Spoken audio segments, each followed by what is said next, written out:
It's time for the Rick Smith Show. Now, here is the voice of the working class, Rick Smith. And welcome, brothers, sisters, working class heroes. This is the Rick Smith Show. Thanks so much for being here today on the big program. Lots to get to, lots to talk to you about as we come to you from Chicago, the UC, the United Center of the Democratic National Convention. Been following us all week.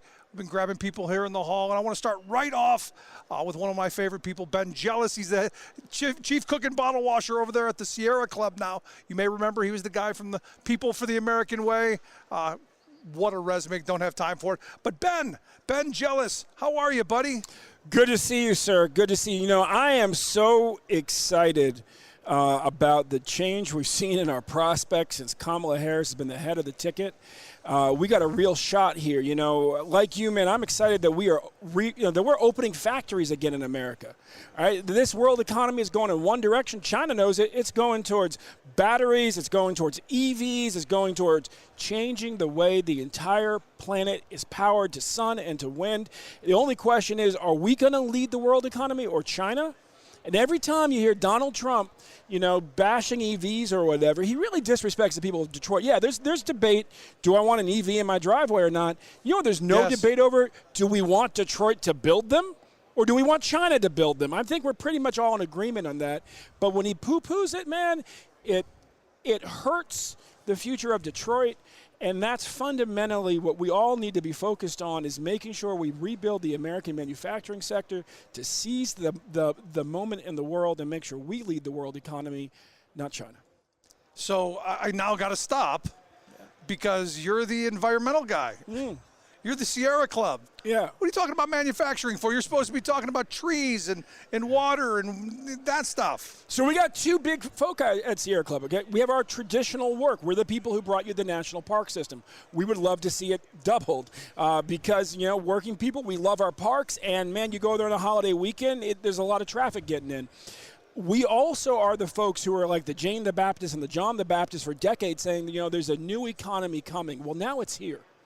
And now that it's here, we got to build it, and we got to make sure it takes root and it flourishes. And, you know, there's a lot of hope in it. I mean, think about it. You know, last time I was crisscrossing the country for a green group, it was 30 years ago. We were fighting NAFTA. It was me and the head of the IBEW crisscrossing the country. I was organizing students. He was organizing workers. And we would speak together. And we said, and we were called like the Chicken Little Tag Team by some right-wing folks, because we were saying, look, you pass NAFTA, you will gut American manufacturing, and you will send these factories overseas to places that will not enforce environmental regulations. You'll accelerate the poisoning of the planet. And then I watched my entire adult life, because I was 20 then, us get proven right. We shut down 65,000 American factories. And millions of jobs. Millions of jobs. Millions of shattered lives, broken communities. Suicide. All of the things that we now look back on and go, horrible mistake, should have listened to, well, me and you and all of the other people who were against NAFTA. Well, you know, and people say, you know, like, Ben, like where does this energy, and I'll tell you where the energy comes from. Yeah, you know, like the white side of my family is from Maine. The textile industry imploded. Black side of my family is from Baltimore. The steel industry, the glass industry, all that imploded. But when I was 10, my good buddy across the street, we played together every day. Their dad worked at the tire factory. The tire factory shut down. He went down the basement and blew his brains out. And that's really like where like my vendetta against this comes from. I remember what it did to my friends, and one of them died because he lost his mind after his dad died. And then you replicate that across 65,000 factories. That's what's happened. Now, most Americans, man, we have the same address. It is, I live where there used to be a factory, and when that shut down, what shot up? Despair, suicide, poverty, opiates, meth. Yeah, no, we saw it in 2022 when we did our Working Class Heroes tour.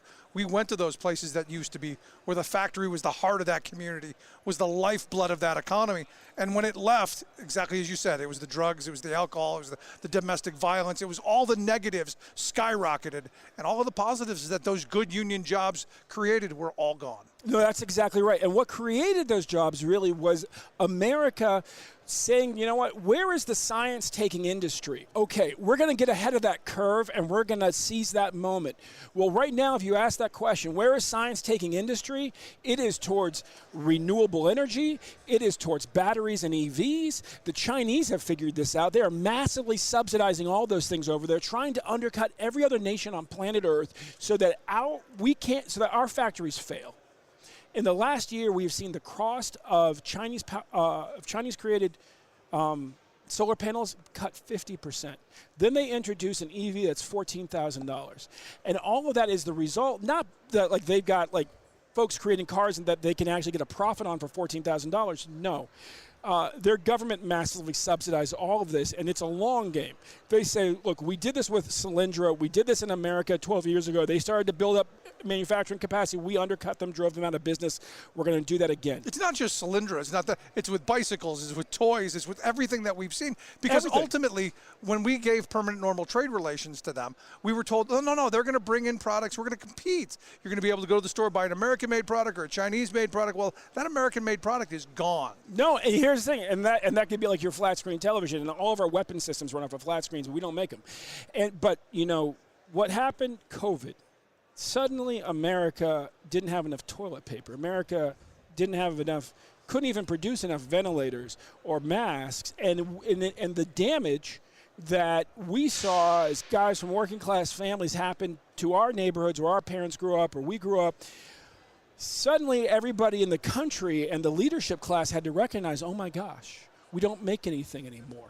And so you see Joe Biden and Kamala Harris, the deciding vote, pass the Inflation Reduction Act, massive investment in fighting climate change, massive investment in rebuilding American manufacturing to seize this moment. And man, if we get 8 more years, what does that mean? That means that those industries flourish. That means that, honestly, politics get less toxic. I mean, Rick, just take a trip with me a second to Dalton, Georgia. Dalton, Georgia is I would say, the heart of darkness in American politics, at least so far as their congresswoman goes, because it's Marjorie Taylor Greene's district, right? And Dad is from Maine. Mom is from Baltimore. Dad's family, my favorite uncle works in a lumber yard. Mom's family, folks work at the airport. And all of them hurting from the deindustrialization.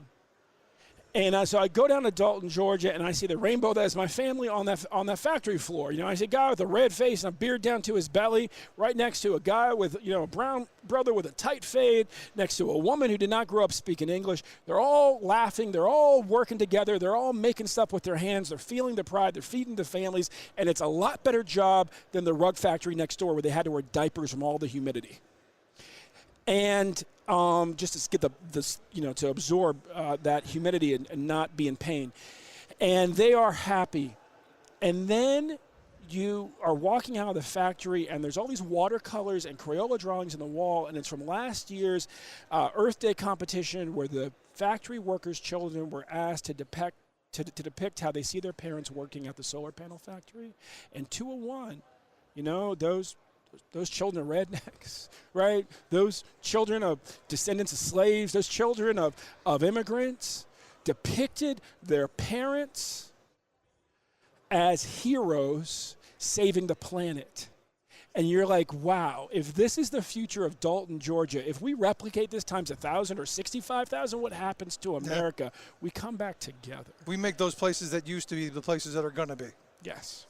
And then that's what sound policy, smart investment really is all about. Yep. And that's what I hope comes out of this, because sadly what Trump and his have tried to sell is that we're going to recreate the 1950s. Those jobs are never coming back. We're not getting those 65,000. And neither is segregation, which is literally part of their fantasy. Sure. And none of that stuff is all coming back. Yeah. It's going forward. And it's holding on to these new industries. It's encouraging the incubation of these new industries and also holding on to them. Yes. Sadly, all of the innovation we've done over the last 30 years has been exported.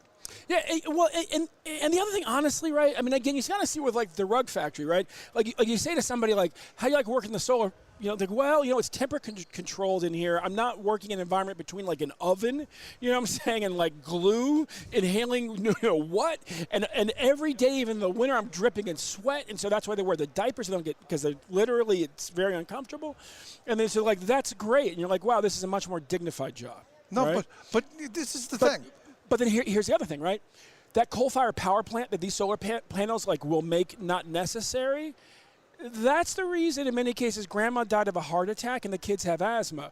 Sierra Club shut down 385 coal-fired power plants. Next year we will celebrate 100,000 heart attacks prevented and 1 million asthma attacks prevented. And let's make it plain.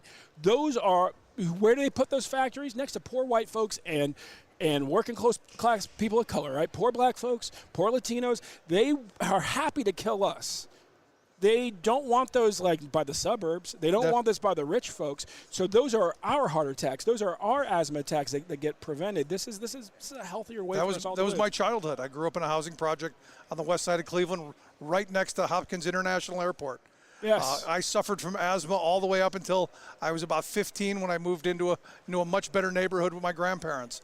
And I don't have asthma today, fortunately, because it was the environment. It wasn't. But think of all the childhood experiences you missed. Oh, yeah. Because they decided it was okay to poison your community. No, and look, I remember watching the news at night, making sure that the air pollution was okay for me to go outside. Yeah. Those are the days that we came from. Yep. So when we talk about recreating manufacturing, kind of want to do that in a better way. Yeah, 100%. Yeah. So last line of questioning I want to get to you because, there's this idea that we can't do this stuff.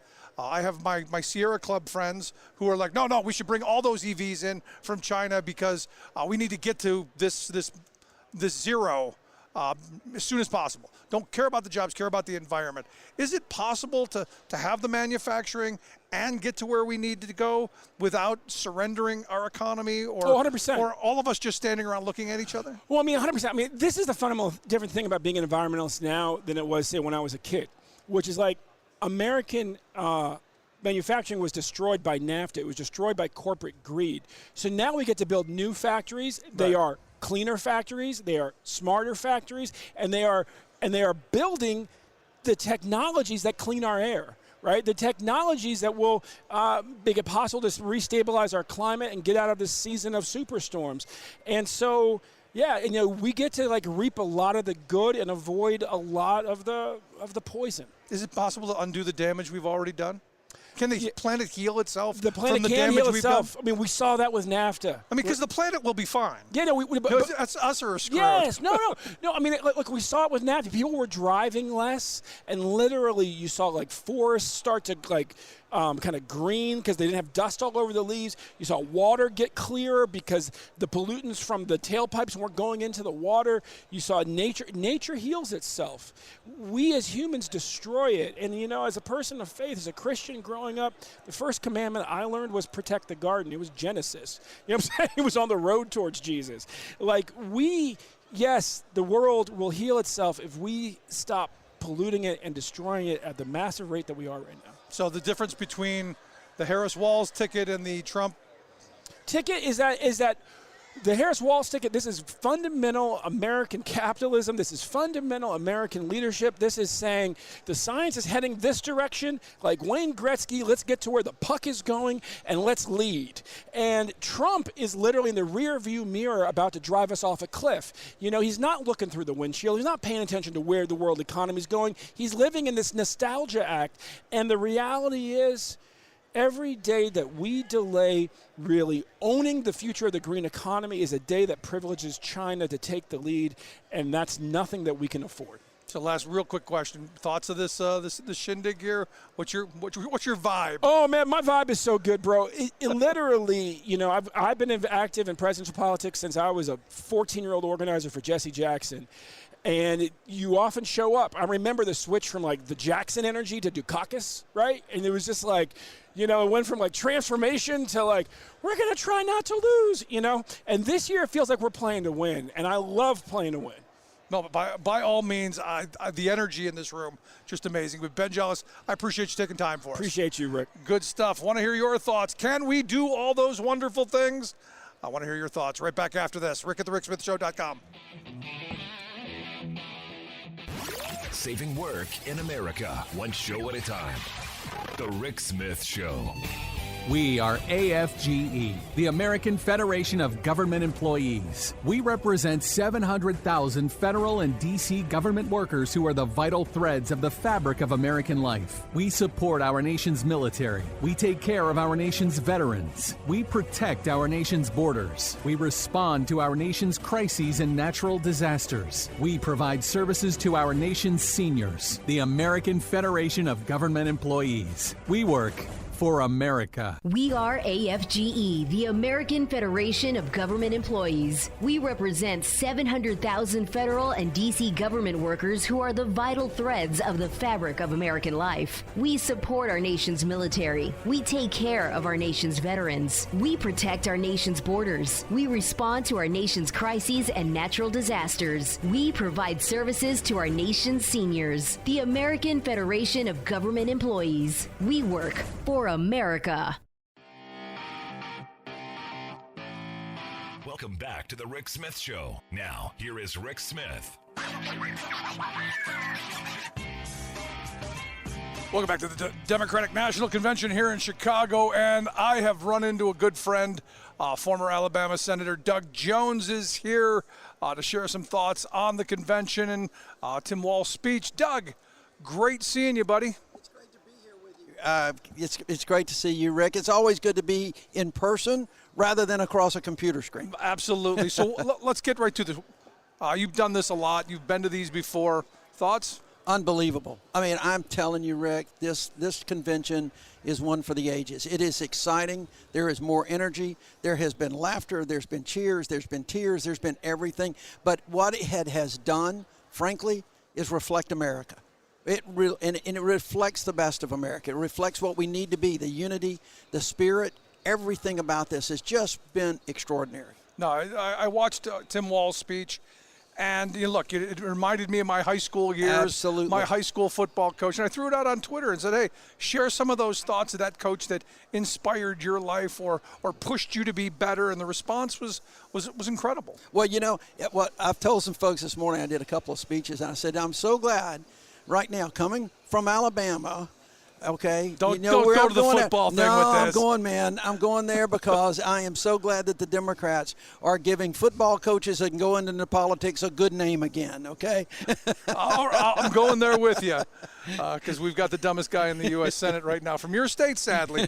But no, look, he gave that speech last night, and it took me back to my old high school football days because that's the speech that guy's given 1,000 times. Well, and I got to tell you, Rick, I've been to a lot of these conventions, and the speech was great, the going back to the football team. But when that team, his former players, walked out on that stage with their jerseys on, that was one of the most special moments I have seen at a convention. And it sends such an incredible message, I think, to America, that these are guys that you can trust. These are guys that you would talk to in a locker room over a beer. Somebody, it was just you could feel it in the audience. It was amazing. And you could feel the bond that they had with this guy. Absolutely. And then the story that they told, and this is, as I'm watching some of the right-wing attacks on Tim Walz, and they're going to come. Sure. They're petty, they're pathetic, but, they're attacking someone who is radically normal. With popular policies and, incredibly successful with everything that he has done. And his policies, the things he's gotten done in Minnesota, people say, well, they're too progressive, they're too liberal, they're too this, they're too that. And I just say, no, let's just put one label on them, popular. Because they are what Minnesota wanted. They're the same kind of things that America wants. It's the same kind of things of, giving kids lunches, making sure that, they have good nutrition, making sure there's health care decisions, making sure women have the right that they deserve to control their own bodies. You name it, you can go down the line. And that's what he's done there.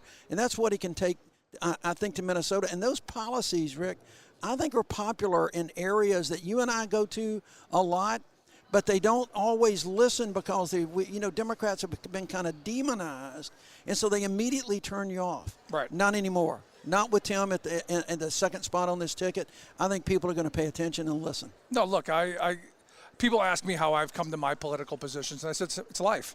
You know, I've had all of these things happen to me. I've had this helping hand. My mother passed when I was 13. We got Social Security survivor benefits, much like Tim Walz.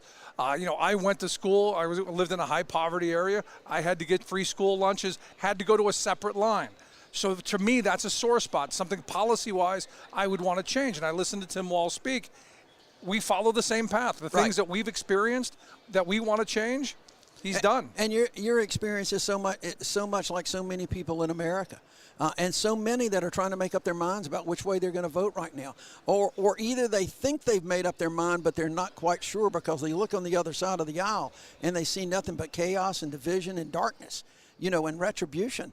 That's not what people in America, that's not the goodness of America that I think Tim Walz and Kamala does the same thing. Her spirit of helping others that she's always done. No, these are normal people. Right. These are people who've lived who've walked the same streets that we have. Exactly. These are people who have suffered the same kind of struggles that we have come from the working class of this country, which is something I think we've talked about, and I know I've talked about extensively, that I want people like me in those seats to make decisions to help people like me. Absolutely. They have come up through the ranks. They have experienced the highs, the lows. They are still working for people, and yet they will take the time to put themselves out there, to go through what these guys are going through with all the – I mean, this is not an easy process to run for president and vice president. No, and look, I look at his family, and his family is just amazing and beautiful, and all the things you want to throw on there.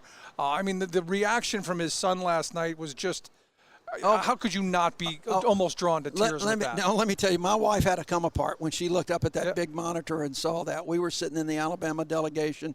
She saw that and saw both of those kids, and she just went to pieces because she could relate to that. She can relate to that happiness and joy and just exuberance, and it was all over the place. Yeah. You can't script that. No, not a bit. And that's the thing about this. It's been organic. It's been real. These are real people telling real stories, and for me, that's been outside of the labor message everywhere. Right. That's been one of the things that I'm going to walk away from this with. There's no question. Like I said a minute ago, they are reflecting America.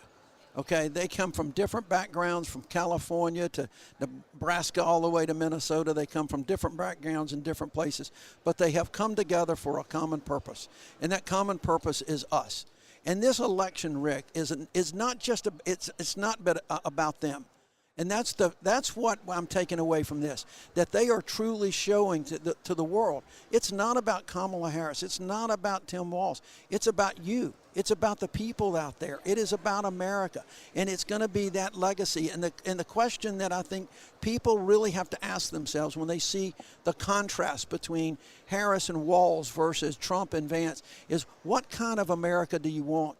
Who are you wanting to lead this America? Because at the end of the day, Rick, and I think I may have said this to you before, at the end of the day, if you vote for a Donald Trump, it's not going to say anything about him, but it's going to say a lot about you. Yeah, no, absolutely.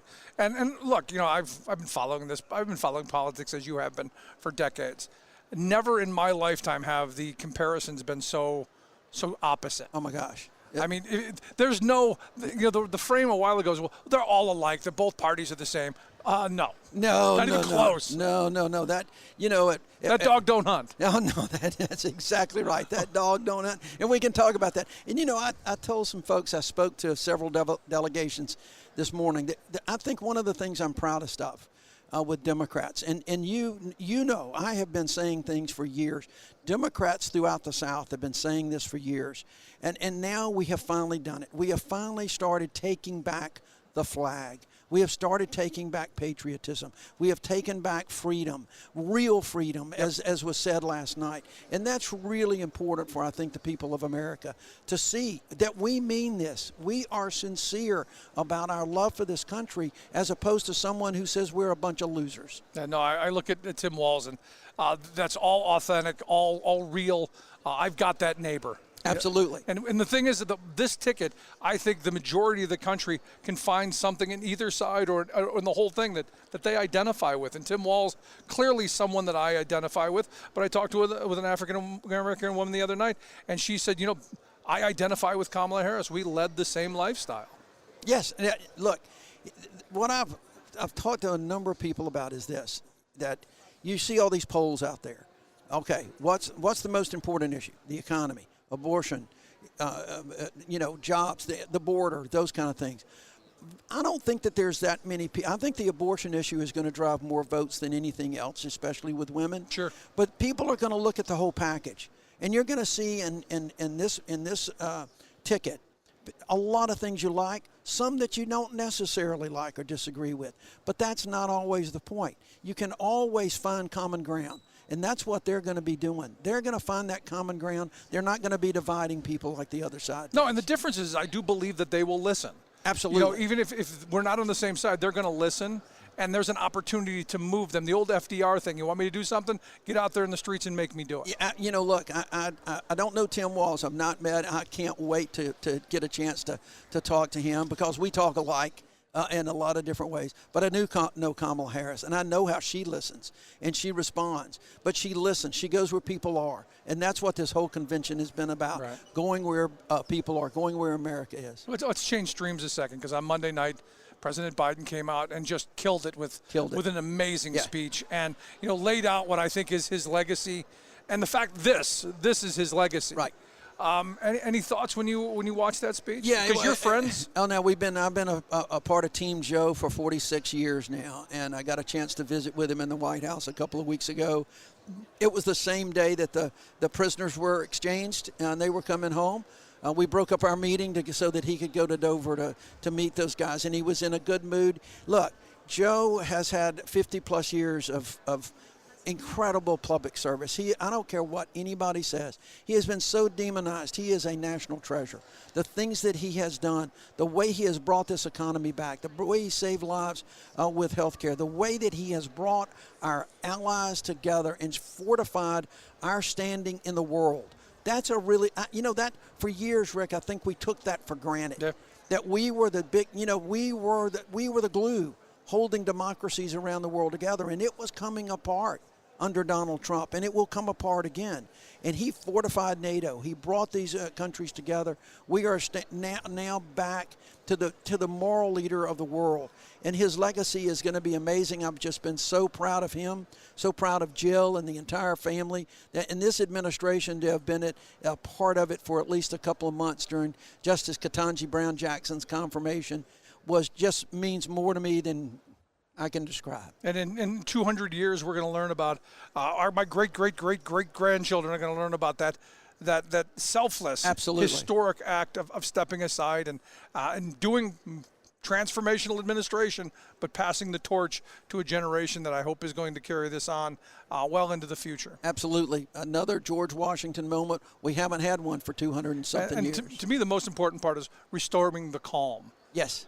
Oh yeah. That's it for me. But Doug, I know you got a lot of work to do, a lot of getting out there, spreading the message. Always great seeing you, my friend. You too, buddy. I look forward to talking to you again Come real back soon. to Birmingham and let's get some more barbecue. We're going to Saws, though. Okay, we'll go to No Saws. question. Quick break, right back. Stick around. You're listening to The Rick Smith Show.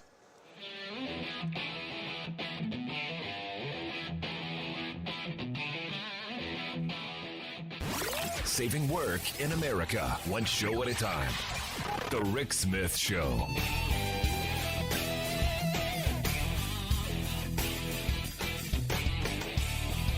I'm Rick Smith, and this is Labor History in 2.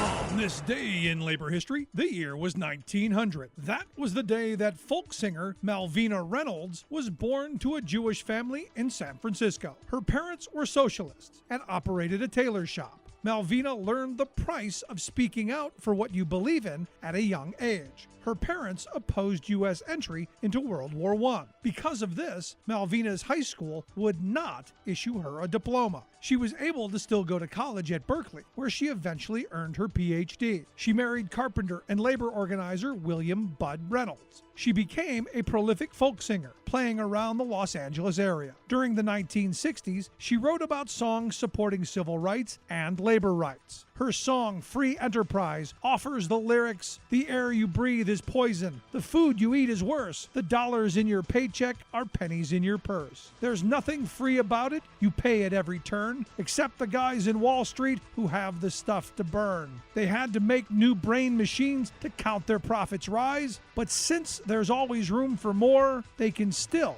make their profits soar. A little war does wonders for free enterprise." Perhaps her most well-known song is Little Boxes. The song was inspired by driving by hillside houses in Daly City, California. It talks about the conformity of middle-class suburbia. They are put in boxes and they come out all the same. And the boys go into business and marry and raise a family in boxes made of ticky-tacky, and they all look just the same. Like what you hear? Check out more at laborhistoryin2.com. And a blue one and a yellow one, and they're all made out of ticky-tacky, and they all look just the same. Here's a hard right political twist I was not expecting, and Tim Walz is probably surprised too. Within the confines of Trump's MAGA world, some are appalled by Walz's wealth. Wealth? They're claiming this former high school teacher is rich? No, and that bothers them. Walz gets a gubernatorial paycheck and a modest public pension. That's it. No portfolio of Wall Street stocks, no deferred payouts on corporate bonuses, and he doesn't even own a house, much less a vacation home. While this pegs him as a regular middle-class American, it seems to put off a covey of moneyed Trumpsters who see his lack of riches as a personal weakness. The Wall Street Journal recently featured one such partisan who says he prefers, quote, a high-net-worth politician, like J.D. Vance. Being rich, explained the partisan, means a candidate, quote, has financial acumen, business and investment savvy. Righto. For example, Vance was savvy enough to kiss up to right-wing Silicon Valley billionaire Peter Thiel, who has pumped millions into the fictional hillbilly, turning Vance into a pretentious Hill William. And please stop pretending that rich candidates are less corrupt since they aren't dependent on special interest funding. Trump himself put the lie to that when he recently begged a big oil group to give $1 billion to his campaign in exchange for his promise to slash their taxes. This is Jim Hightower saying, most bizarre is the assertion by Walz critics that his failure to be invested in Wall Street stocks means he's out of touch with the financial concerns of, quote, the average American. Hello, nearly all stocks are owned by the super rich, like Trump and Vance. In fact, the average American family owns 0 stocks, just like Walz.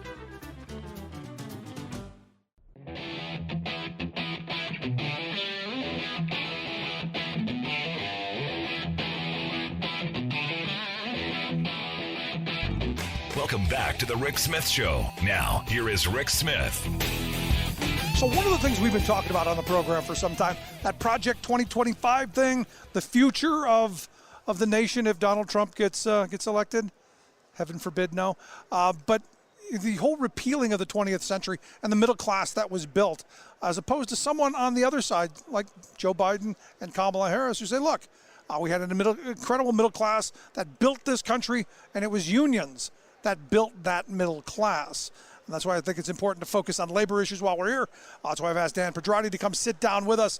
He is the Director of Capital Strategies for North America's Building Trades Unions, NAB2.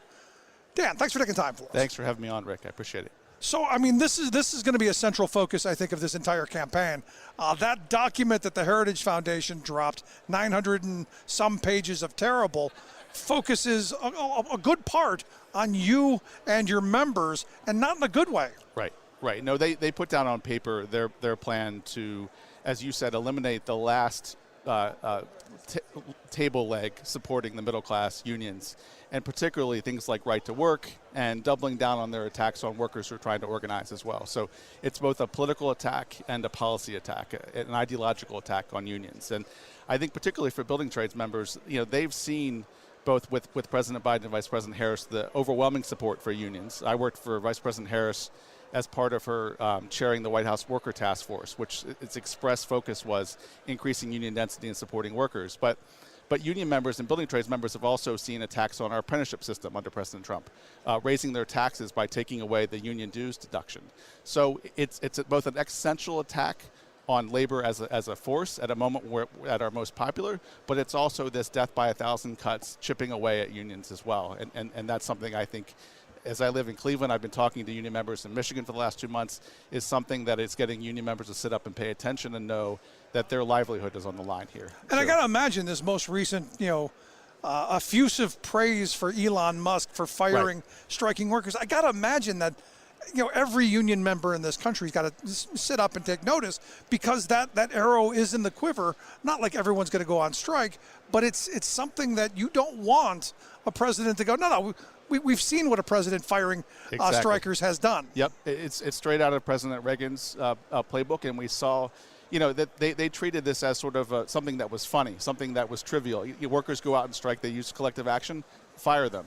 So it's not, they're not trying to hide it this time. I know former President Trump has gone to different union events and made noises about, being supportive of unions. But when push came to shove, he didn't do anything around infrastructure. President Biden and Vice President Harris did. They got the job done. They created, hundreds of thousands of good jobs for union members. And we have, a former president now joking about firing people who are trying to stand up for their families and the community they live in, too. It's really appalling. Now, there's so much here to get to. I mean, the Project 2025 thing, I think, is important and one of those distinctive issues that I hope people are paying attention to. Absolutely. But there's also the other side of this, and that's what the Biden-Harris administration did and has done, and what I believe the Harris-Walz administration will do. And that's, as you've said, billions, hundreds of billions of dollars of investments in infrastructure, in clean technologies, in jobs for your members. Absolutely. I'm glad you mentioned clean technology. That is a huge deal because we've talked and debated for so many years about a just transition. This administration got it done. We have now labor standards attached to wind and solar tax credits under the IRA, where we have prevailing wage, where we have apprenticeship. So there's actually a pathway for unions to get more work, for our contractors to go to work. That's a huge step forward on projects that previously have been very low road, hiring people who were forced to sleep in cars where they weren't safe, they had no voice on the job. That's wholly different. So we've seen it on everything as big as the pieces of legislation, saving pension funds for union members. Folks got to remember the American Rescue Plan, put forward tens of billions of dollars to support pension funds, particularly Teamsters pension funds that were underfunded, that have been suffering. And then again, in my role working with the Vice President, she chairs the White House Task Force on Worker Organizing and Empowerment. And they've gone out of their way to focus on increasing union density in the private sector and public sector and supporting workers like the ones at Starbucks or at Amazon who organize a union as well. No, and if I remember that task force report, it came out and very clearly said what I think I learned as a child: union jobs equal better lives. Exactly. That better wages, hours, conditions, only unions have the ability to fight for those. Exactly. And I think there was also a Treasury report that spoke to that when unions are strong, the economy is strong too. So it's both the existential level of support, and I saw it personally with the Vice President and Marty Walsh, who was the Vice Chair. They, in Pittsburgh, when I was working there, met with union organizers who talked about how hard it is to organize a union, the terror they face when they try and speak up and exert their agency and their voice in the workplace. One worker in particular, Jennifer Choi, broke down and started crying when she talked about organizing a union at Mapbox, her employer on the West Coast. And after that, most importantly, and this goes to the gig economy and what's going to be the focus of this administration, the Harris-Walz administration. The Vice President and Marty met with a group of workers who had organized a union at Google Marketplace through the steelworkers in Pittsburgh. And they had voted for a union, but they didn't yet have a collective bargaining agreement. And lo and behold, after that meeting, they got a collective bargaining agreement. So they're walking the walk in ways big and small, I think, which is really important. No, the point for me is, I go back to the original intent. I know we hear a lot of original intent arguments from my conservative friends about the Constitution, but you look at the National Labor Relations Act. The original intent was for government to encourage employers and employees to collectively bargain so that you solve problems locally. Exactly. And yet what we have here is exactly as you pointed out, we have a law that's ossificated, one that the pendulum has swung to the side of employers to where they can harass and intimidate. And that's why someone like Tim Walz is really exciting to me, a guy who has banned captive audience meetings. Right. The walk and the talk match. When I look at the Biden-Harris team and now the Harris-Walz team, for me, that's the important part. Absolutely, that the Rick. rhetoric matches. You hit the nail on the head. Governor Walz spoke to the Building Trades Conference this past April, so a room full of 3,000 union members from around the country, and he talked about the captive audience meeting example. He talked about standing up for UAW workers who are organizing in the South. But the most memorable thing for me is he talked about his first run for Congress, and his opponent during a debate said, Tim Walz is in the pocket of big labor. And he said, I immediately stood up and said, that is a damned lie. I am the pocket. And got a huge ovation from the crowd. He has been with us throughout. And I think his choice as a vice presidential nominee really signals to the middle of the country, where I live, where you live, that this is a ticket, this is a leadership that's going to really stand up and fight for workers and for more union workers as well at a time when unions are at their most popular. No, because I've said, I've been doing this show 19 years and I've been saying this the whole time. We built the most prosperous working class in the history of civilization during my grandparents' era. Exactly. They did it through smart policy, sound investment, and the secret sauce of a strong labor movement that fought for those better wages, hours, conditions. As employers were doing better, workers did better as well.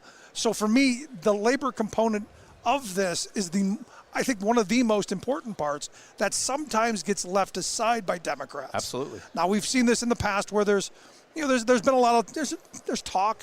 I truly believe this ticket, this Democratic Party right now believes in the rhetoric that they're talking about. I've seen it, firsthand. I remember the first conversation I had with the vice president before Worker Task Force meeting in May of 21. We looked at the relationship between union density and the share of income going to the top 10%. And when union density was high, that moved down. It was an inverse relationship. You can see it very clearly. And what's been broken in this country for the last 50 years is the gap now between workers' productivity and their wages. Productivity has gone up. Wages have stayed basically flat. And why is that? Because unions have been pushed down. They've been attacked. And they haven't been supported across the ideological spectrum. Now we're seeing Republicans try and make approaches to unions. It's not authentic. It's not legitimate. But I think workers are seeing now, unions are seeing now the Democratic Party coming home to who they are and what they represent in their best capacity. And I think it's, again, the talk is one thing. And there was talk at the RNC of labor rights. There was talk about that. The actions for me are the most important part. Right. And I look at Jelly Bucket Joe. Joe Biden came to work every day. Yep. Smart policies move forward, but more importantly, put people into positions who are the best people. Correct. I know we had a guy who was president for 4 years, talked about the very best people, and what do we get? We get anti-union, pro-corporate people at every single level. So when I look at Biden's record, it's Jennifer Abruzzo, it's Lena Khan, it's those people who they have effect of our lives. Yep. For me, it wouldn't matter if Joe Biden was still on the ticket. I'm voting for everybody that was on that team. Absolutely. And those are those folks. Personnel is policy, and this administration has walked the walk on that front. And when you look at the last administration, and again, going back to building trades members, our ladder to the middle class for an increasingly diverse building trades movement is our apprenticeship movement, is our pre-apprenticeship system, where we're recruiting more people and giving them ladders of opportunity. Former President Trump tried to blow up that apprenticeship system and that pre-apprenticeship system. President Biden and Vice President Harris have supported, have expanded it, and have expanded the jobs moving in there. So it's the people waking up every day who care about these policies who are union members themselves, people like Secretary Walsh as well. And even, the current Labor Department is just, emphatically pro-union, and we're really as they should be. As they should be. I mean, for example, and I've worked in the labor movement for 20 years. Julie Su helped convene a meeting with Lael Brainerd back during our Building Trades Conference at the White House, where she brought together people who represent workers' capital to talk about, creating good union jobs in private equity. So private equity is this monstrous predatory part of Wall Street that fires workers, that loads companies up with debt, that destroys companies. This administration talked about workers being at the center with their own money, their retirement money, and creating good union jobs and labor standards in private equity. That's something I would have never dreamed of before. But every time that we need them to stand with us, they show up. I think, the vice president, by my count, has been to dozens of union training centers now. And when you go into those apprenticeship centers, you see people whose lives are opening up, who will be able to provide for their family for the next generation because they have a good union job, pension, health care, and security, and a voice at work. So now we've talked about all this stuff, but the reality is that most of the building trades people I know, they're wearing the red hats. Right. I think they're starting to wake up. Yeah. Because there's so much of this compounding that you can't ignore everything. Right. So as you're out there talking to your members, as you're out there, doing this get out the vote effort, are your members, waking up? Because look, I know my building trades friends are inundated day to night, just like my truck driver buddies are. Yeah. Day to night, right-wing blather, hate radio, top to bottom, day and night, and they learn by absorption. Right. Are they seeing the reality and what's being presented them? Are they seeing that? I believe they are, and I feel like I've seen it on the ground. I was in northern Michigan for the last 2 months, and I think, and maybe this is a little self-serving, but it's important, when your union is talking to you, it's different. When the union that hires you and sends you out on jobs, when the union that provides retirement, healthcare, that the union that trained you is talking to you, it's different. And what that union is saying to them is, look at the historic number of work opportunities we have now because of Vice President Kamala Harris and President Biden, in terms of not just the CHIPS Act and the IRA, but the Infrastructure Act and all of the investments and reshoring of manufacturing. That's something else we should talk about, is trade and reshoring manufacturing. And on the other side, look at what wasn't done under former President Trump in terms of infrastructure, but also the fact that he raised taxes for building trades members. He took away the ability for them to deduct union dues from their taxes. He attacked the apprenticeship system and tried to blow up the registered apprenticeship system, which has worked for 100 years. So when we have these conversations about kitchen table issues, I think there's a switch, there's an aha moment, but it's going to take a lot of work over these last 3 months to really continue to make that case on behalf of their union. Because part of this also is the people that I know, they think they're going to be okay. Right. Well, I'm okay in what I've got. I don't hooray for me, and I don't care about. Do they think that it's finally maybe going to come home to them? You're exactly right, Rick. I think that and we've seen this in the polling. I'm glad you hit on this. That there's this idea that I'm looking at a LIUNA sign up here now in the United Center, a laborers union. There's an idea that the union is sort of like an insurance policy, that the union will protect them. Well, that's what we do on behalf of our members, but not just them, their families, their standard of living, their community, their health, their retirement, everything. But if we don't stand up now for an administration that has emphatically been the most pro-union in our lifetime, then we have lost everything that we've gained to this point and could gain going forward. And going back to something you said before about the law, this is the ability for workers to earn more, to keep more, to stay in the middle class isn't going to change until we enact the PRO Act. That is something that is essential, not just for the building trades unions to move, but for every union, so they have a fair process to organize. And for us to really grow and thrive and meet the moment in terms of public support, that's what's going to have to happen in the Harris-Walz administration in the first 100 days. And if we don't get there, we're going to continue to tread water, and the insurance policy could get canceled under the next administration if it's Trump and Vance. That's an excellent way to put it. Lastly, I want to get some of your thoughts on, I just saw that you guys set the industry standard for offshore wind, a national agreement. Walk me through what that looked like real quick. Yeah, so with Ørsted and other big firms, we now have a national project labor agreement. So it goes back to what we were saying about the Inflation Reduction Act and creating good union jobs and just transition. We now have a standard that we can hold other firms accountable to, and in places like New York and New England now, there'll be a collective bargaining agreement where workers will have a union, have a fair voice in the job, be more productive, lower the cost on the project, and continue to create density and muscle memory and more jobs in this essential space. So basically everything that you're doing, Donald Trump and Project 2025 and the MAGA world want to completely eviscerate. Want to blow up. Exactly. Got it. I got it. But, and this is one of those moments, the choice is very clear, isn't it? Which side are you on? Absolutely. Yep. It goes back to that essential question in the labor movement. There you go. Dan Perdati, I appreciate you taking some time for us. Thank you, Rick. Love Thanks to have for you your come back voice. and talk to us again. Anytime. Thank you again. Want to hear your thoughts? Email me, rick@thericksmithshow.com. You a trades member? You a union member? Is this hitting home? Email me, rick@thericksmithshow.com. Quick break. Right back. Saving work in America, one show at a time. The Rick Smith Show. I'm Rick Smith, and this is Labor History in 2. On this day in labor history, the year was 1912. That was the day the U.S. Congress approved the formation of the Commission on Industrial Relations. In the early 1900s, the terrible work conditions and entrenched resistance to union organizing had led to increased labor unrest. In 1910, 2 union members in San Francisco bombed the Los Angeles Times building, killing 20 people. The public outcry led officials in Washington to decide they needed to get serious about investigating the reasons behind the mounting anger of working people. The commission included 9 members, 3 workers, 3 employers, and 3 community members. The leader was Frank P. Walsh, a labor lawyer from Missouri. Led by Walsh from 1913 to 1915, the commission embarked on a sweeping investigation of the conditions of work in the United States. They conducted 740 interviews that took them 154 days to complete. Interviewees included IWW leader Big Bill Haywood, labor hellraiser Mother Jones, and champion of working people lawyer Clarence Darrow. The commission investigated the Paterson, New Jersey silk mill strike and multiple other work actions. For 3 days, the commission grilled John D. Rockefeller on the Ludlow Massacre. The result was an 11-volume compilation of testimony. 100,000 copies of a shorter final report were published. The final report described the poor working conditions at many job sites and the brutal repression of the labor movement. It critiqued the treatment of agricultural workers.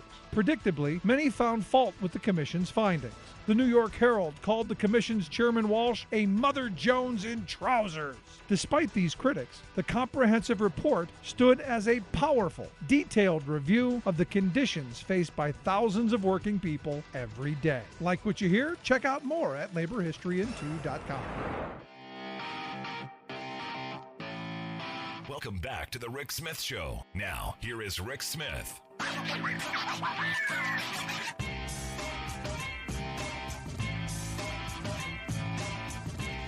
As we close up today's program, I got to tell you, I look at Tim Walz' speech, and as we talked about earlier with Doug Jones, a lot there that grabbed my attention. And look, for me personally, he could be my neighbor. He could be, look, me.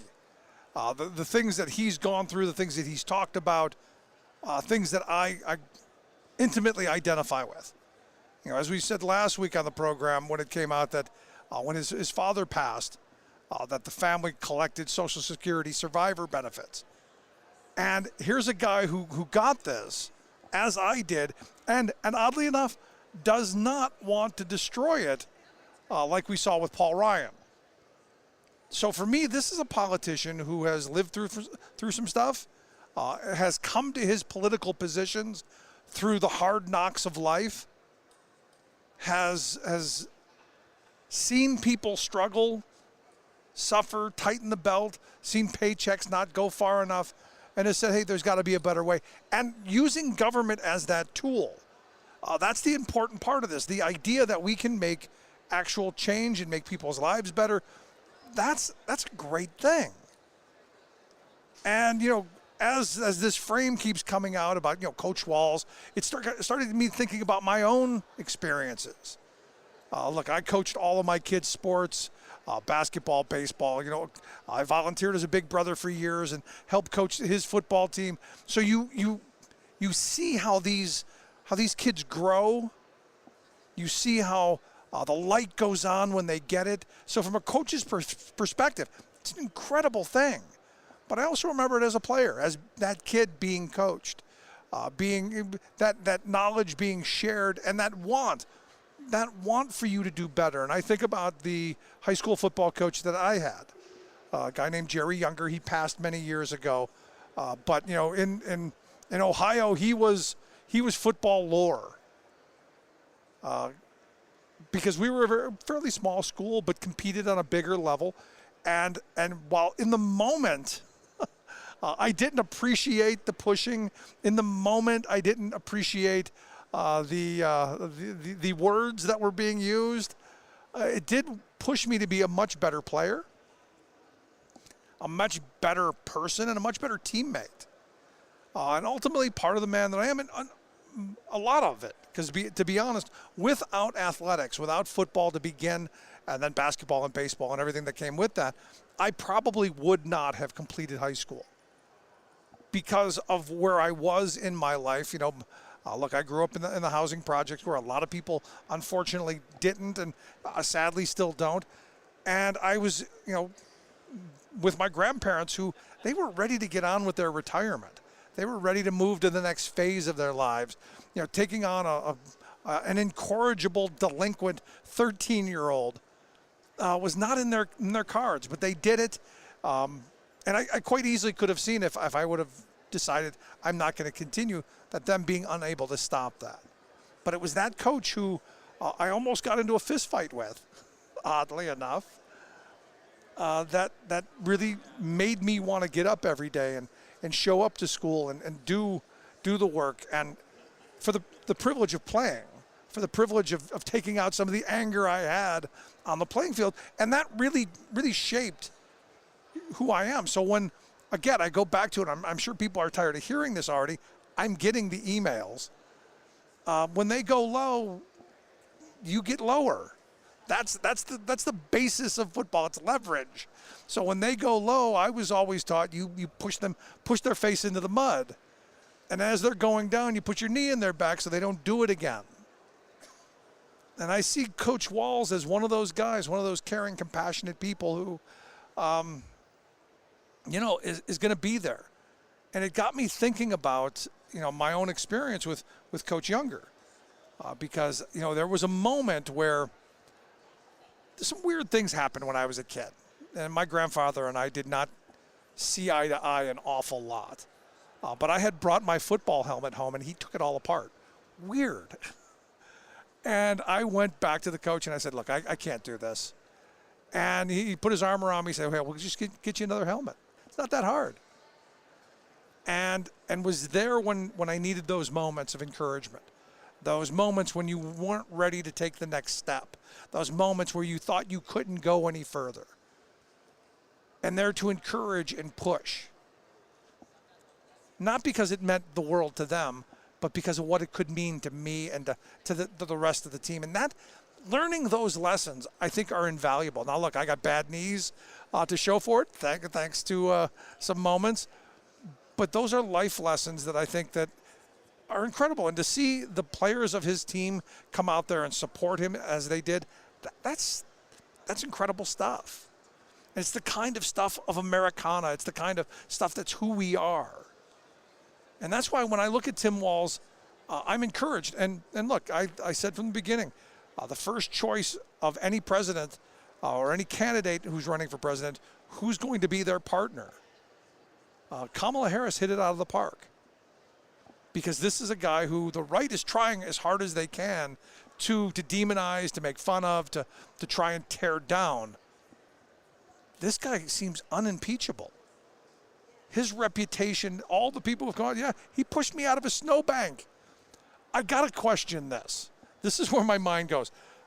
In life, how many people who have sat in the Oval Office or in the vice president's chair, how many of those people have actually pushed somebody out of a snowdrift? How often do you think that's happened? We got to go back, I think. We're going to have to go back, way back. Someone who's attended a bake sale, not because it was politically advantageous, but was because how they afforded to pay for a school trip or new equipment or to take coaching in sports that he doesn't know much about so that he can pay school lunch tabs. This is incredible stuff. But oddly enough, someone that I recognize, and that, when we went on Twitter and I said, hey, share your experience, there are a ton of people sharing those very experiences of that person who didn't have to spend all those hours coaching and planning and coming up with a playbook. As Coach Walls said, that if you make a playbook, you're going to use it. Of course you're going to use it. So I look at the moment that we're in, and I'm encouraged beyond no other. That this moment, there are two people who are going to sit in the Oval Office and move a policy agenda that is going to take people like me, people like you, working people, and their needs, wants, and dreams into account. This idea of having a worker-centric, worker-focused administration should be something that we all want, something that we all push for, something that we all believe in. I know it's my thought, it's my hope, it's my dream, but it's an amazing, amazing time.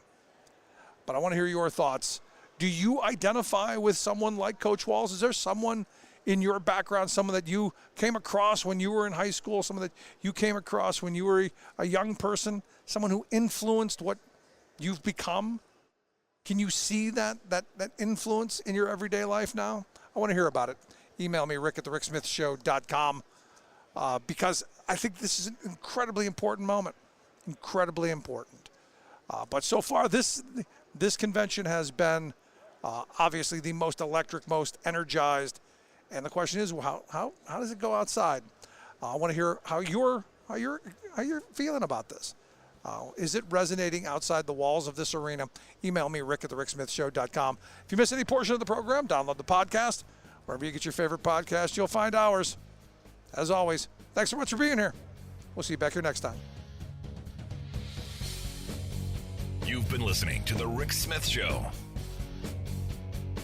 Email Rick at rick@thericksmithshow.com. Until next time, this has been The Rick Smith Show, where working people come to talk.